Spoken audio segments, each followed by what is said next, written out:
Assalamualaikum warahmatullahi wabarakatuh. Selamat siang dan salam sejahtera untuk kita semua. Om Swastiastu, Namo Buddhaya, salam kebajikan, Rahayu. Yang saya hormati Bu Anita dan kawan-kawan, selaku penggagas Enggang Benuanta, yang saya hormati Pak Nurdin dan tentu Bapak Ibu sekalian yang setia dengan Enggang Benuanta, para Bapak Ibu guru. Saya menyampaikan sebuah penghormatan yang tulus karena Bapak Ibu telah ikut berkontribusi untuk bersama-sama berbagi. Yang kita tahu Bapak Ibu sekalian bahwa pendidikan kita memang membutuhkan ketulusan dan kesungguhan. Kita sedang menyiapkan generasi yang lebih baik dari kita semuanya. Mari Bapak Ibu, tak bosan-bosannya kita untuk memanjatkan rasa syukur kehadirat Allah Tuhan Yang Maha Esa. Hari ini kita dianugerahi sehat, dianugerahi kesempatan, dianugerahi keselamatan, sehingga kita bisa melakukan aktivitas yang kita niatkan aktivitas kita ini baik. Mudah-mudahan yang kita lakukan juga dicatat sebagai amal kebaikan kita semuanya. Amin.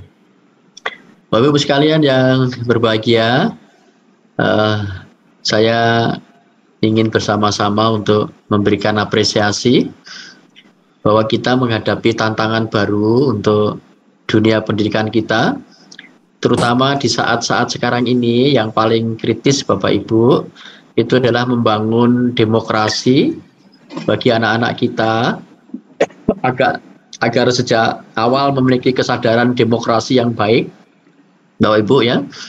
Kita harus memberikan contoh teladan yang baik, terutama ini untuk Bapak Ibu guru. Di saat ini kalau kita melihat medsos ya, jadi aku pikir, kalau seandainya aku benar-benar jadi koordinator nanti seandainya aku ada basic, aku tidak ada basic, aku mau pinjam headsetnya Bu Dinda. Ya.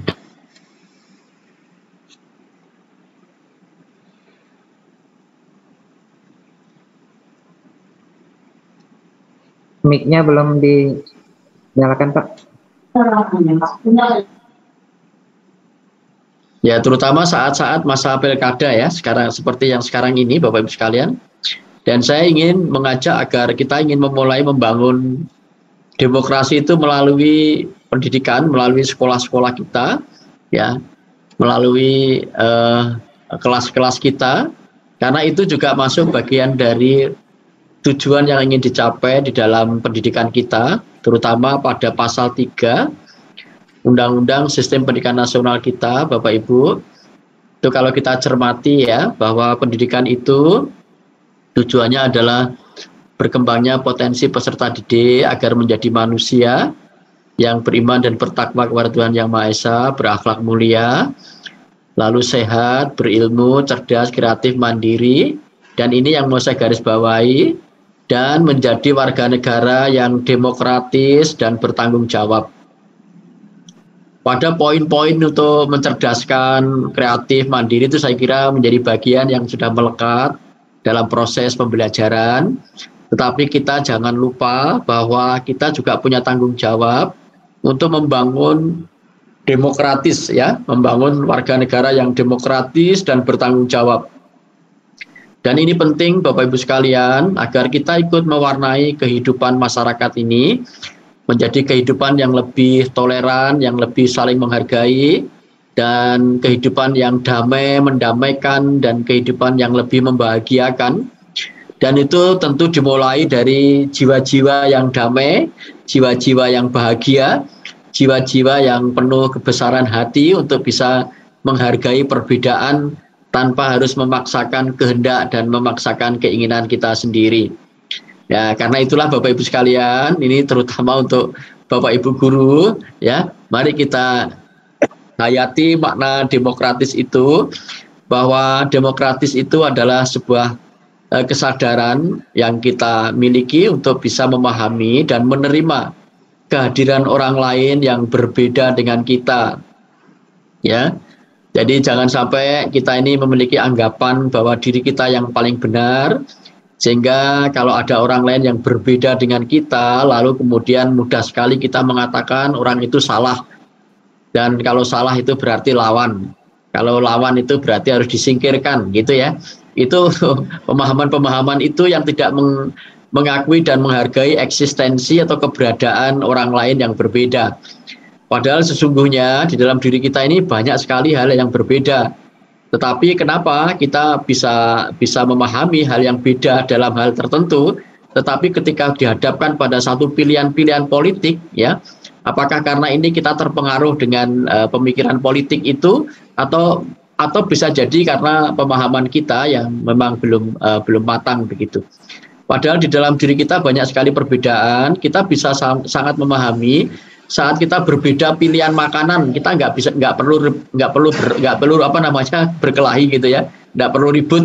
Misalnya ketika saya suka makan bakso, lalu teman saya suka makan rawon, kita juga enjoy saja, tidak ada masalah. Kenapa? Karena tidak mengatakan bahwa makanan yang berbeda dengan saya itu adalah salah gitu. Dan saya tidak harus memaksakan orang lain untuk makan makanan yang seperti saya sukai gitu. Lalu ketika kita berbeda dalam hal pilihan warna, misalnya baju saya suka warna biru, misalnya ada teman saya suka warna merah, itu kita juga bisa memahami, kita bisa selaras, tidak ada masalah gitu. Nah, tapi kenapa ketika kita memilih pilihan-pilihan pemimpin misalnya atau pilihan partai begitu, kok tiba-tiba ini menjadi sebuah masalah besar gitu.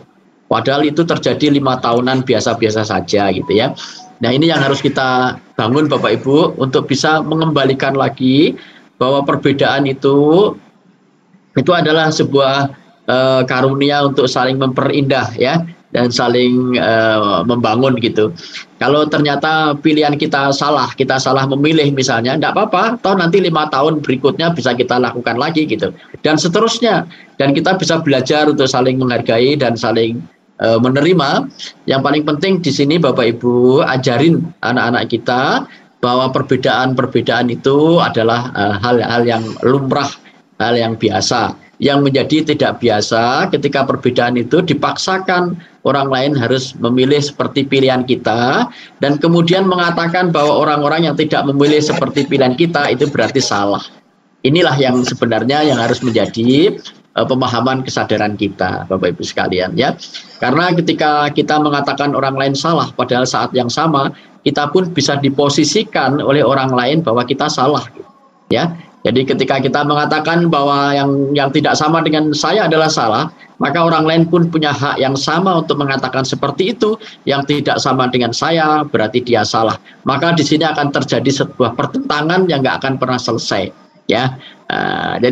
Jadi tolong pikirkan itu, kita melakukan refleksi bahwa kita ingin membangun satu kesadaran demokratis, di mana bahwa kesadaran itu dibangun dengan satu keyakinan bahwa apa yang kita yakini benar itu tidak boleh menghalangi keyakinan orang lain yang memiliki keyakinan yang berbeda. Dan apa yang kita yakini benar tidak boleh menghilangkan ya keberadaan orang-orang yang memiliki keyakinan berbeda dengan keyakinan kita. Ini yang penting Bapak Ibu sekalian ya. Dengan cara-cara seperti ini kita akan membangun sebuah kedamaian, sebuah kebahagiaan bersama. Dan ini bisa dimulai dari hal-hal yang sederhana di dalam kelas-kelas kita. Mulai kita menggunakan analog bahwa kita bisa beda dalam hal kegemaran makanan, kita juga bisa beda dalam hobi, kita juga bisa beda dalam memilih warna, memilih pakaian, dan ada jutaan hal yang kita bisa berbeda dan kita bisa selaras, damai, hidup bersama-sama. Kenapa kemudian ketika kita berbeda dalam urusan politik, kemudian seolah-olah menjadi berakhir dalam kehidupan kita secara keseluruhan? Ya, jangan-jangan kita ini sedang dibodohi oleh orang-orang politik yang kemudian menggunakan pemahaman bahwa yang berbeda itu adalah musuh atau lawan. Padahal ini siklus yang biasa-biasa saja Bapak Ibu. Mari kita mendewasakan kita, mencerdaskan kita, bahwa kita menjadi warga negara yang demokratis, itu artinya adalah bahwa kita memiliki kesadaran penuh bahwa keyakinan kita atas sebuah kebenaran tidak boleh menghalangi keyakinan orang lain yang meyakini kebenarannya. Ya, inilah yang disebut dengan harmonisasi Bapak Ibu. Nah, karena itu Bapak Ibu, mari kita didik anak-anak kita dan kita mulai dari diri kita. Ya, kita harus memiliki kesadaran bahwa di luar sana mungkin saja ada banyak hal yang berbeda dengan kita, dan kita harus bisa menjaga keseimbangan itu, bahwa kita tidak boleh kemudian memaksakan kemudian orang-orang merasa tidak nyaman dengan keberadaan kita. Silakan membuat pilihan-pilihan, monggo begitu. Tapi kalau boleh mengatakan kita bisa membuat pilihan-pilihan berdasarkan kriteria, bukan berdasarkan orang ya. Jadi kalau orang itu menjadi hal yang subjektif, silakan aja dipilih di bilik masing-masing gitu ya.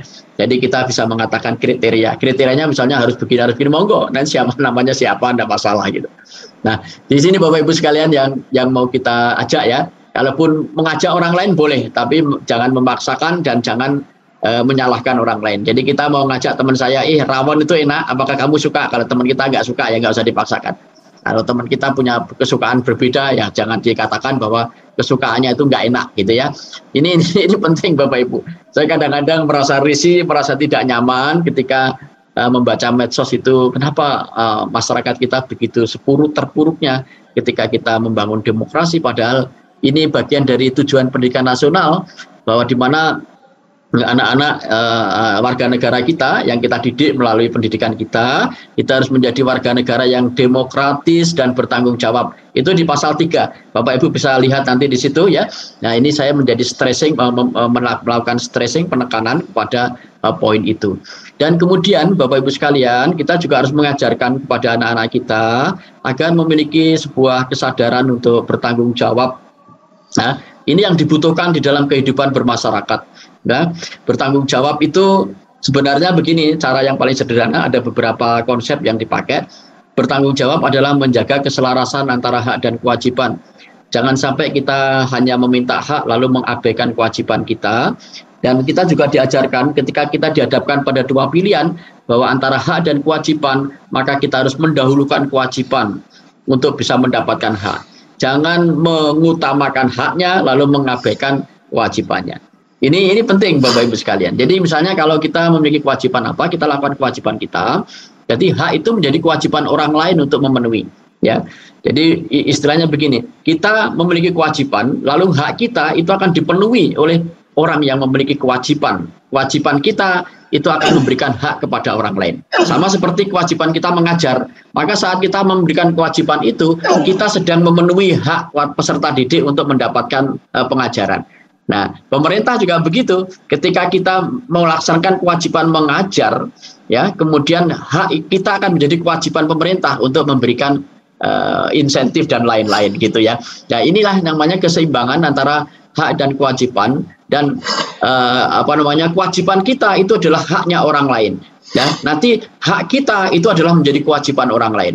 Nah, kita hanya berfokus pada kewajiban kita yang harus kita lakukan, dan kemudian mestinya hak itu tidak harus kita rebut, nggak harus kita minta. Seharusnya kalau orang-orang semuanya bertanggung jawab dan semua orang mendahulukan kewajiban, maka kewajiban yang kita berikan itu akan bisa memenuhi haknya orang lain, dan hak kita akan dipenuhi oleh kewajiban orang lain yang wajib memenuhi haknya bagi orang lain.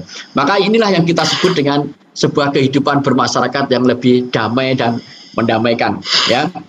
Nah ini Bapak Ibu sekalian. Lalu yang ketiga, saya juga punya pesan gitu Bapak Ibu sekalian. Kita ini berada di daerah yang sulit, tetapi tidak perlu harus kita promosikan kesulitan kita, karena kita ingin mengajak kepada anak-anak kita untuk bisa belajar tidak meminta belas kasih, belajar untuk tidak selalu minta dipermaklumi. Tetapi mari kita gunakan keterbatasan kita untuk melakukan hal-hal yang maksimal. Jadi bahasa saya begini, kalau kita mengalami kesulitan, jangan kita mengiba kepada orang lain, hanya berfokus pada kesulitan kita.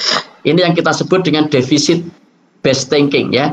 Kita berpikir kepada kelemahan-kelemahan kita, lalu meminta orang lain untuk mempermaklumi dan melakukan pengibaan kepada kita.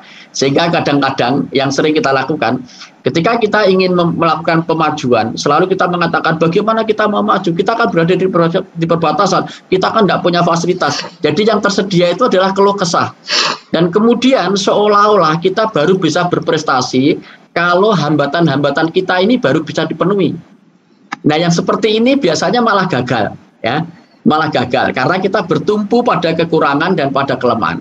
Sekarang mari kita berbalik, Kita ingin bertumpu pada keunggulan atau potensi yang kita sebut dengan ya asset based thinking. Kita berpikir aset, bukan berpikir defisit. Bahwa oke, kami memang di perbatasan, tapi kami punya kekuatan, tapi kami punya semangat. Kami ingin melakukan sesuatu, kami ingin berbuat. Bahwa keadaan yang sekarang ini itu adalah keadaan existing. Itu sesuatu yang kita tidak bisa menghindarinya. Tapi kita ingin berbuat dari apa yang kita punya, dari apa yang tersedia, dari apa yang kita ada. Dan kita punya kemauan, kita punya semangat, kita punya ya orang lain yang bisa saling membantu dan saling melengkapi gitu. Jadi di situ nanti kita akan bisa berhasil. Kalaupun kita sudah berusaha maksimal dari apa yang kita punya lalu kita gagal, tidak ada masalah. Toh orang lain juga memaklumi keterbatasan kita. Tapi ketika kita mencapai keberhasilan, itulah yang disebut dengan luar biasa. Jadi ketika dalam kesulitan dia tetap bisa berhasil, itu luar biasa. Ya, jangan menggunakan kesulitan itu sebagai titik tumpu lalu kemudian minta belas kasihan, lalu minta permakluman, ya. Dan itulah yang menyebabkan kemudian kita nggak pernah berhasil. Ini Bapak Ibu sekalian ya, karena saya ingat dulu pesan guru saya ketika kami semua itu siswa-siswa yang nggak punya, guru saya tidak mengajarkan kita bertumpu pada kekurangan, lalu kemudian kita nggak mau sekolah. Kenapa nggak sekolah? Karena nggak punya biaya. Tapi guru saya nggak mengatakan seperti itu. Justru karena kamu miskin, kamu harus sukses. Gunakan apa yang kamu punya. Gunakan apa yang kamu bisa untuk bisa merubah kemiskinan itu. Ya, jadi justru kamu itu miskin, maka kamu harus sekolah. Kamu harus berusaha keras bagaimana untuk bisa bertahan sekolah. Apakah kamu harus ikut-ikut orang? Apakah kamu harus sambil bekerja? Dengan kemiskinanmu itu akan menjadi pemicu kamu untuk bisa bekerja lebih giat lagi. Jangan kemudian makin melemah, lalu minta pengibaan dan kemudian minta permakluman. Kalau saya nggak bisa kuliah itu ya dimaklumi saja karena saya orang miskin. Bukan begitu gitu. Ini yang diajarkan oleh guru saya. Lalu guru saya mengatakan, justru karena kamu miskin, nah, kamu harus kerja keras supaya kamu sukses dan tidak miskin lagi, gitu. Ya, jadi ini yang mau kita ajak kepada teman-teman kita. Mari kita menggunakan asset based thinking. Mulai menggunakan sumber daya kita ini melihat dari aset, dari sisi aset ya. Apa yang bisa kita lakukan? Apa yang bisa kita perbuat dengan kondisi sekarang ini? Ya, bukan minta permakluman. Ini terus yang kita pacu ya.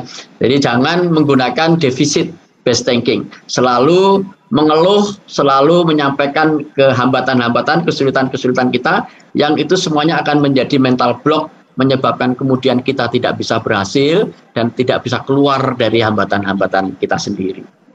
Itu Bapak Ibu sekalian, saya sangat percaya dan meyakini bahwa anak-anak kita dengan segala kesulitannya akan menjadi tantangan yang lebih besar dan kita meyakini bahwa kesulitan itulah jalan keluarnya. Ya, dari kesulitan itulah yang menyebabkan dia menemukan jalan. Jadi mari kita bangun, mari kita dorong anak-anak kita untuk mulai berpikir. Jangan buntu dengan keadaan yang ada. Sekarang kalau kita seperti ini, apa yang bisa kita lakukan? Kalau kondisi kita seperti ini, apa yang bisa kita perbuat? Ya, mulai dari apa yang ada dan kita ingin mencoba melakukan sesuatu. Ya, kita lebih baik dari keterbatasan, kemudian berusaha mencapai kesempurnaan daripada kita diam menunggu kesempurnaan.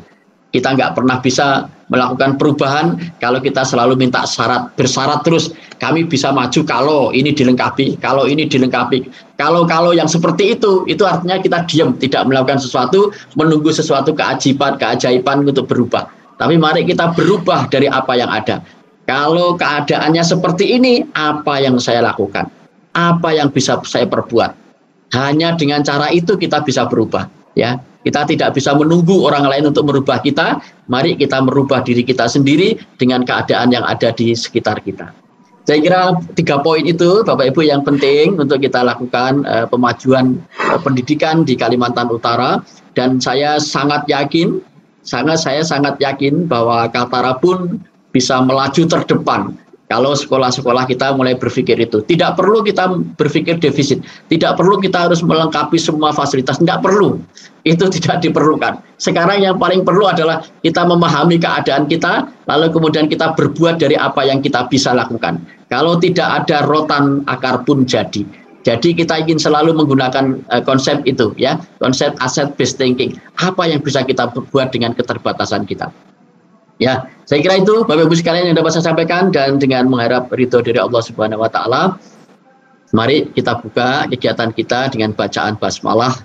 Bismillahirrahmanirrahim. Mudah-mudahan pertemuan kita diikuti dengan hidayah sehingga memudahkan kita untuk melakukan hal-hal yang baik, dan tentu harapannya juga bisa mencerahkan apa yang kita lakukan itu untuk bisa mengajak teman-teman kita, makin banyak orang-orang yang bisa melakukan hal yang positif bagi kemajuan pendidikan dan generasi kita. Terima kasih, saya akhiri, dan dengan permohonan maaf saya akhiri. Wassalamualaikum warahmatullahi wabarakatuh. Selamat siang dan salam sejahtera untuk kita semua. Om Swastiastu, Namo Buddhaya, salam kebajikan, Rahayu.